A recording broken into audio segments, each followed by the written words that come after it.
do you lower your pH in an aquaponics system? How do you do it?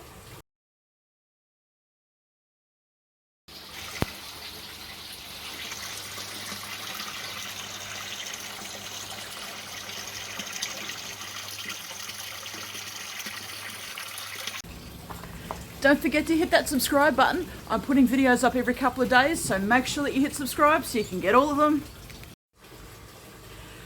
pH, alright. Normally our pH is quite high, especially with our source water, and that will depend on where you live. Every town, every state, every county, every country will have a different pH for their source water. And sometimes it can get really, really high, especially in some of the areas that we live. I know here where I live, the pH of my source water is around 8. That's pretty high. Our fish, they prefer it around 6.6, and the plants like it around 6.4. So we try to keep it around 7 to keep that balance of the ecosystem happening. But how do we do that? But here's the thing, people often forget about it, and this actually causes a lot of trouble. The nitrification cycle, and I'm going to draw you to check out my YouTube video on the nitrification cycle. That is where the fish produce ammonia, and we have the bacteria in our ecosystem, generally in our grow bed, that converts ammonia into the nitrite. Still toxic for fish, but less toxic than ammonia. Second bacteria will convert the nitrite into nitrate. So two bacteria go from ammonia to nitrite to nitrate. This is the ecosystem, and this is what we call the nitrification cycle. Now when we have the nitrate, that is what our plants use. Awesome. But what happens to the pH during this process?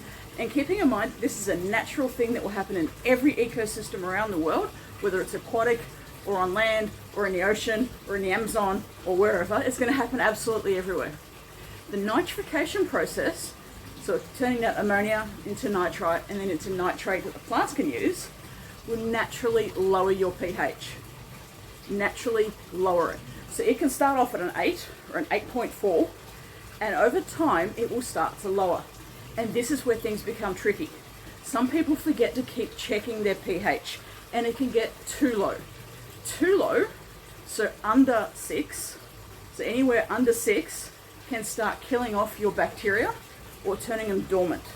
Can kill if it's too low, but otherwise it turns dormant. Therefore, it's not actually going to work. That nitrification cycle, turning ammonia into nitrite and then nitrate, which is the fertilizer for the fish, that's going to stop working, that whole process.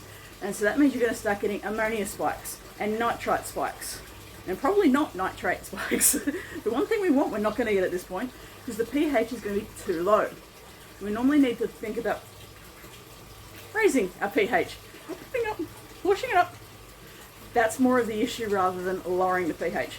It will naturally lower over time. How long it takes will depend on how big your system is and how much the nitrification process is working. So if you only have a small amount of bacteria in your system, so it's not heavily colonized and it's just at the beginning stage, it's going to take a fair while for that pH to start to lower.